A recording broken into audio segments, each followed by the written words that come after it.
মাত্র toxic movie দেখা শেষ করলাম, আমার মাথা ধুম ধুম ধি ধি ধি ধাম ধাম ধাম ধিস ঢিস ঢিস এরকম করতেছে। ঠিক আছে, মানে একটা জিনিস চিন্তা করেন, আপনি 3 ঘন্টা যাবত যদি একই জিনিস বারবার দেখেন লুপ আকারে, তাহলে আপনি একটা টাইম পরে হিপনোটাইজ হয়ে যাবেন। ভাই আমি জাস্ট টক্সিক দেখার পরে হিপনোটাইজ হয়ে গেছি। একটা ব্যাপার হচ্ছে 5টা নায়িকার মধ্যে খুব ইম্প্যাক্টফুল যদি নায়িকা থাকে সেটা হচ্ছে নয়নতারা। বাট এছাড়া আপনার ইয়াশ একা মুভিটা ক্যারি করছে, ইটস ফাইন। বাট মুভিতে না আছে কোনো আগা, না আছে মাথা, আপনি জাস্ট মনে হবে 3 ঘন্টা যাবত আপনারই গুলি করতেছে, ধুম ধুম ঢিস ঢিস ঢিস ঢিস ঢিস, একাই সব উড়ে আলাইতেছে। মানুষের একটা দলবল থাকে বা কোনো একটা স্টোরি থাকে, স্টোরিটা একটু স্ট্রং হয়, দেন মানুষ মুভিটা একটু এনজয় করে। বাট এত ম্যাসিভ পরিমাণ মানে মারামারি কাটাকাটি রাখছে, মানে ডাইরেক্টর বলছে বাপ তুই খালি কাট দিবি, ঠিক আছে, যত কাট পারস তত কাট দেওয়া যায় এরকম কাট দিবি, দাম দাম দি দি দি মারতেই থাকবি। ঠিক আছে, 3 ঘন্টা যাবত একই জিনিস ভাই, এত ডিসঅ্যাপয়েন্টিং লাগছে আমার কাছে। মানে মনে হয়েছে এখন টর্চার মানে হচ্ছে আপনাকে টর্চার করা হইতেছে এরকম একটা ব্যাপার। এখন দেখতে বসছি, এত হাইপড একটা মুভি, না দেখে উঠলে কীরকম দেখায়, ফর দ্যাট রিজন আর একটা রিভিউ দিতে হবে, এই কারণে আমি মুভিটা দেখছি। এখন দেখার পরে আমার মাথা ব্যথা করতেছে ভাই, ধিম ধিম ধুম ধুম এখনও মাথায় বাজতেছে। মুভির একটা ফাইনাল যে ক্লাইম্যাক্স থাকে, ক্লাইম্যাক্সের জন্য মুভিটা 0.5 ডিজার্ভ করে। এবং যদি ওভারঅল বলি তাহলে 1.5 ফ্রম মাই সাইড। পুরো রেটিংটা আমি আগে জানাই দিলাম, এবার বলতেছি যে গুড আর ব্যাড কি আছে। গুড বলতে গেলে ভাই একমাত্র ইয়াশের অভিনয়, ঠিক আছে, ফাটাই ফেলছে সেই রকি ভাইয়ের মতো, ইটস ফাইন। আর ব্যাড যদি বলি পুরাটাই ব্যাড মানে কি, ধরেন ফার্স্ট স্টেপ থেকে লাস্ট স্টেপ একটা কিছু ঘটনা আমি শেয়ার করি। ধরেন একটা ঘটনা হয়েছে যে প্রথমেই দেখায় যে যখন ইয়াসের জন্ম হয়, রকি ভাইয়ের জন্ম হয়, ঠিক আছে, তখন ওর মা ওর বাবাকে মেরে ফেলে, ব্যাপারটা বুঝেন। আচ্ছা, ইয়াসের একটা বড় বোন থাকে, ছোট, ও দুজনই মানে বাচ্চা দুইজন। এখন কি হয়, ওই মাটা থাকে বজ্জাত টাইপ, খুবই বজ্জাত, নিজে প্রস্টিটিউশন করে এবং হচ্ছে ইয়াসের বোনকে দিয়েও প্রস্টিটিউশন করাইতে যায়। ঠিক আছে, তখন ইয়াস এসে ওর মাকেও মেরে ফেলে, ব্যাপারটা বুঝছেন। আচ্ছা গেল, এখন এরপরে কিছু ইমোশনাল জিনিস আছে, এগুলা ম্যাটার করে আর কি, বা টুকটাক ম্যাটার করে। ইভেন ইয়াসের পরে যদি ভালো কারো অভিনয় লাগে তাহলে আমি বলবো যে এই 2টা বাচ্চা ছিল, ঠিক আছে, ওই 2টা বাচ্চার অভিনয় খুবই ফ্যান্টাস্টিক ছিল। মেয়ে যেটা অভিনয় করছে আউটস্ট্যান্ডিং লেভেলের অভিনয় করছে। বাট ওই যে বললাম একটা মানুষের কত টানতে পারে, ব্যাপারটা হচ্ছে এই জায়গাটাই, মানে পুরো জায়গাটাতেই করে ফেলছে, মানে নষ্ট করে ফেলছে। একটা জায়গা এমন ছিল যে ধরেন 150-200 মানুষ আসতেছে, ব্যাপারটা বুঝছেন, 150-200, নট এ সিঙ্গেল পার্সন, 150-200 মানুষ, আর ইয়াস ভাই একাই ওদেরকে মাইরে হুতাই দিতেছে। ভাই কতক্ষণ সহ্য হয়? ঠিক আছে, একটা ট্যাকটিক তো অনুসরণ করবে, ঠিক আছে। এমনি একটা ভিলেনের গায়ে ধরেন একটা গুলি লাগলে সে মারা যায়, আর নায়কের গায়ে মিনিমাম 5টা গুলি লাগছে, কিছুই হয় না, নাথিং।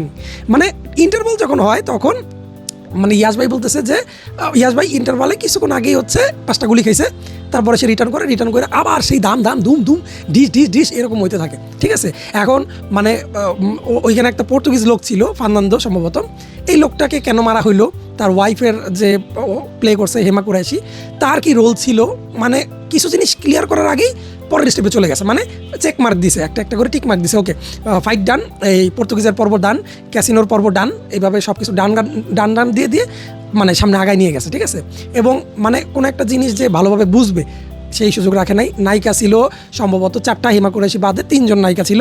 ওই যে কানাডা 2 এর নায়িকা ছিল, তারা সুতানিয়া ছিল এবং কিয়ারা ছিল। এই 3জনের সাথেই এই কেজিএফ ভাই হাঙ্গা করে, ঠিক আছে, হাঙ্গা কইরা মানে তারা সুতানিয়ার তো বাদ, ওটার তো বাচ্চা কাচ্চা হয় নাই, ঠিক আছে। আর আরও যে 2টা ছিল, 2টা বাচ্চা হয়, 2টাই মানে এক কথায় রসতলে যায়।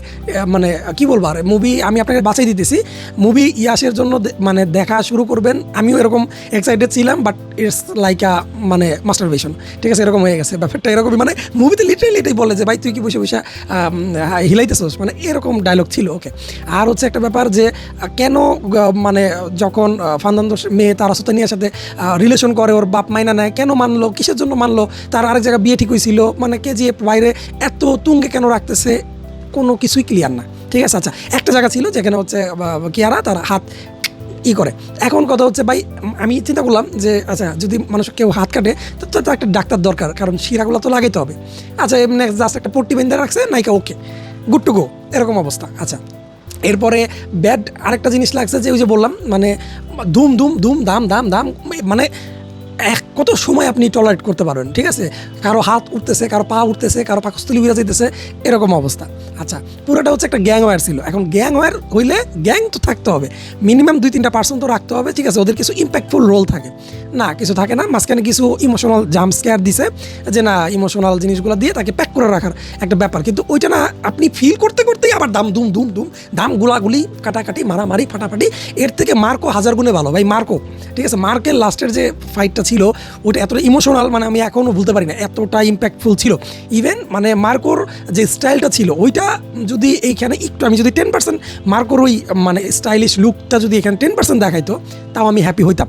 বাট হ্যাপি না, বিকজ অফ ওই যে দাম ধুম ধুম ধুম, ঠিক আছে? মানে কতক্ষণ ভালো লাগে ভাই, একটা ব্যাপার থাকে। আর প্রত্যেকটা ডায়লগ মনে হবে যে আপনার ইনস্টাগ্রামের রিলসের জন্য বানানো হয়েছে। ওই যে ওই কেজিএফের মধ্যে বলে না যে I don't like violence, but violence like me, I can't avoid ইট। মানে প্রত্যেকটা ভাই, একটা মানুষ কতক্ষণ মানে শুধু মোটিভেশনাল স্পিকার দিতে পারে আমি জানি না, মানে পুরো মুভিটার মধ্যেই সেই ডায়লগগুলো দিছে, মানে হচ্ছে যে সব মোটিভেশন ডায়লগ। আপনি খেয়াল করে দেখেন, যে যারা টক্সিক দেখছেন দেখবেন, দেখার পর আমাকে কমেন্ট করে জানাবেন শুভ ভাই যে এরকম হয়েছে কিনা। প্রত্যেকটা ডায়লগ এক একটা মনে হইতেছে ইনস্টাগ্রামের রিলস, পিছে ব্যাকগ্রাউন্ডে যদি একটা ভালো ব্যাকগ্রাউন্ড সং লাগাই দেয়, তাহলে কিন্তু মানে প্রত্যেকটা ওয়ার্ডই হচ্ছে এক একটা করে ইনস্টাগ্রাম টপিক। রিলস একটা রিলস প্রত্যেকটা কথা মানে আমি একটা কথা পেলাম না যে নর্মালভাবে আমি আপনার সাথে কথা বলতেছি। ধরেন আমি বলতেছি ভাই আমার পোস্টে একটা কমেন্ট করেন, না করলে কিন্তু আমি খেয়ে ফেলাবো, নর্মালি বলতেছি। এখন এটা মুভির ভাষায় কেমন বলছে, ছোটো লোকরা তো আসলে কমেন্ট করে না, যারা আমার স্ট্যান্ডার্ডে থাকবে তারাই শুধু কমেন্ট করবে। ব্যাপারটা এরকমই হয়েছে ভাই, ঠিক আছে? মানে প্রত্যেকটা ডায়লগ মানে ইনস্টাগ্রাম রিলসের জন্য বানানো হয়েছে। আমি মানে এটা যে ছিল ডিরেক্টর যে মহিলা, এই মহিলা চাইছে এইটা যে আচ্ছা ঠিক আছে, এটা যেন এটা ভাইবটা আরও অনেক দিন থাকে। ফর দ্যাট রিজন সে জানে, ইনস্টাগ্রাম অ্যালগোরিদমটা খুব ভালো করে জানে, এবং ফেসবুক বা ইউটিউবে যে রিলসগুলো আছে ওই ডায়লগগুলো বসে মানুষ রিলস বানাবে, এইটাও জানেই এই ডায়লগগুলো দিছে। একটা নর্মাল কথাবার্তা নাই, ঠিক আছে? এতটা ডিসঅ্যাপয়েন্টিং লাগছে আমার কাছে। আর ডায়লগের আরেকটা ব্যাপার হচ্ছে ভাই, স্লো কথাবার্তা, ঠিক আছে? স্লো মানে সুপার স্লো, মানে আস্তে আস্তে খুবই স্পষ্ট ভাষায় কথা বলা হয়েছে যাতে আপনি বুঝতে পারেন। এবং আমার কাছে মনে হয়েছে যে অ্যাগ্রেশনের মধ্যেও যে নর্মালভাবে কথা বলতেছে, আবার যখন আপনি নর্মালভাবে কথা বলার কথা তখনও স্লো কথা বলতেছে। ভাই একটা ব্যাপার থাকে যে ঠিক আছে, আর যে পরিমাণ সিগারেট আর মাল খেয়েছে, এইটা যদি আপনি এইভাবে বেশি দিন না 3 দিন যদি খান, আপনি মারা যাবেন, গ্যারান্টি, কেউ বাঁচাতে পারবেন আপনার। আর নায়কের মুখে, পুরো মুভির মধ্যে নায়কের মুখে সিগারেট ছিল, পুরো মুভিতে, ঠিক আছে? মানে সিগারেটটা ছিল, চুরুটা ছিল, এরকম লেভেলের মানে টক্সিক, ঠিক আছে? It's fine, but it doesn't matter যে একটা লোক অল টাইম বিড়ি খাবে। একটা মানে 24 ঘন্টা বিড়ি খেয়ে থাকতে পারে না ভাই, ভাতও খেতে হয়। ভাত খাওয়ার কোনো দৃশ্য নেই, মাল খেতেছে, প্যাকের পর প্যাক চলতেছে, বোতল খেতেছে, নিজে খাইতেছে, নায়িকাদেরও খাওয়াইতেছে। এতটা উদার মনের মানুষ আমাদের রকি ভাই, ঠিক আছে? বাট একটা জিনিস আমি বলবো যে ইয়াস, মানে এখন ইয়াসকে একটু ঘুরতে হবে মানে কি, কেজিএফের সম্ভবত 2 বছর পরে এই টক্সিকটা আসলো। ইভেন এই মুভিটা ধুরন্ধরের সাথে ক্লাশ করার কথা ছিল, এবং যখনই এটা ডাইরেক্টর বুঝতে পারছে যে এই মুভি ধোপে টিকবে না, ধোপিটাকে মানে হচ্ছে কি যে ধুরন্ধরের যে একটা পুরা স্ক্রিপ্ট ছিল, একটা স্টোরি লাইন ছিল, মানে এত সুন্দর একটা মুভি যে আপনি ওকে ফাইন, আমি যখন জিম করি আমি ধুরন্ধরের ফাইটিং ইগুলা আমি আমি জিম করতে থাকি আর কি, শুনতে জিম করি আর কি। তো এইটা ধোপেই টিকবে না, কতক্ষণ আপনি দুম দুম দাম দাম দাম দাম কতক্ষণ দেখবেন আপনি, এই হচ্ছে আমার কথা। এরপরে আরেকটা ব্যাপার হচ্ছে যে মানে মুভির যে গানগুলা, কোনো গানই এতটা ভালো লাগে নাই যে আপনি আরেকবার শুনবেন, নো সং আপনার কাছে মনে হবে যে ভালো লাগবে না।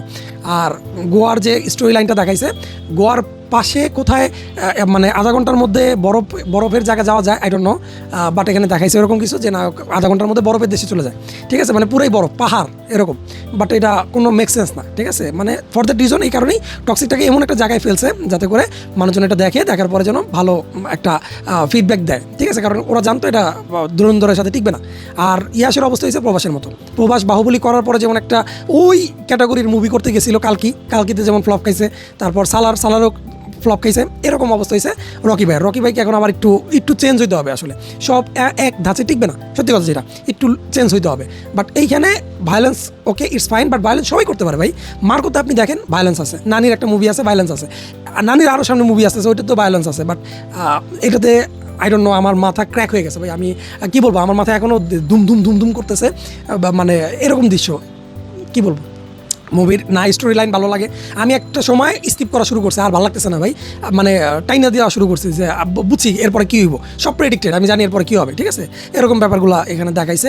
আর নয়নতারা ফুলে গেছে, নয়নতারা জাস্ট গোল হয়ে গেছে। নয়নতারা যাওয়ানোর সময় যেরকম লুক ছিল, এইখানে মনে হয়েছে মুখ টুক ফুলে গেছে, মনে হচ্ছে যে সত্যিকারই মাল খাইছে মুভি করার সময়, মাল খেয়ে মুখ টুক ফুলে গেছে, ঠিক আছে।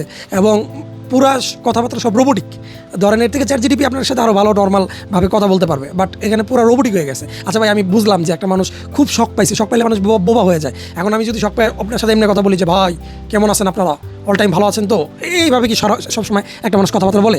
আমি জানি না ভাই, I don't know, but movie বানাইছে দেখলাম। জাস্ট আপনি দেখার পর আপনার কি অনুভূতি সেটা কমেন্ট করে জানাবেন। দিম ধুম ধুম ধুম আপনার মাথা থেকে যদি বেরোয়, আমাকে একটু প্রসেসটা ভাই কমেন্টে জানান যে কেমনে এই ধুম ধুম দাম দাম আপনার ব্রেন থেকে সরাইছেন, আমাকে একটু জানাবেন। আর একটা ব্যাপার ছিল যে কয়েকটা নিনজা ছিল, কয়েকটা মেয়ে ছিল নিনজা টাইপ, ঠিক আছে। এরা আসে, এরা আইসা ইয়াস ভাই তাদেরকে জাস্ট একাই ভরে দেয়, ঠিক আছে। ব্যাপার হচ্ছে এরকম। এখন ব্যাপার হচ্ছে যে যেখানে মানুষের বন্দুক টিকতেছে না, সেখানে তারা আইসে নিনজা ফাইট করার জন্য, ব্যাপারটা বুঝছেন। আচ্ছা, এরপরে কি হয়েছে, সব রাশিয়ান নিয়ে আইসে, তারা আইসা জাস্ট ওই যে নন চাকু, তারপর হচ্ছে ওই যে ড্রাগনের যে মানে নিনজারা যে ধরনের জিনিসগুলো ইউজ করে ওগুলো দিয়ে ফাইট শুরু করছে।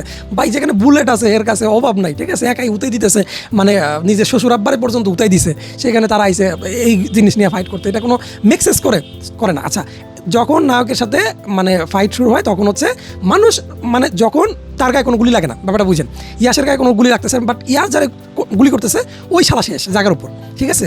আবার শয়তানের হাতে, শয়তান মনে করেন স্নোর মধ্যে একটা দৃশ্য আছে, সেখানে মিনিমাম 50-60টা লোক থাকে, তাদের হাতে হাই প্রোফাইল গান এবং হাই সেট আপ, মানে পুরো হাই সেট আপ, মানে পুরো বুট টুট পরে পুরো আর্মি সেট আপে আইসে। আর ইয়াস ভাই পুরো নর্মাল ইসে আছে, একাই উতাই দিছে সবাই, একাই। জাস্ট আপনি ইমাজিন করেন, একাই সবাইরে ভরা দিছে। এটা কি পসিবল ভাই? কোনোভাবে পসিবল? একা এতগুলো ট্রেন্ড মানুষরা একা উতাই দেওয়া, তাও অস্ত্র ব্যবহার করছে খুব কম, মানে ছুরি দিয়ে কাম চালাই দিছে, ঠিক আছে।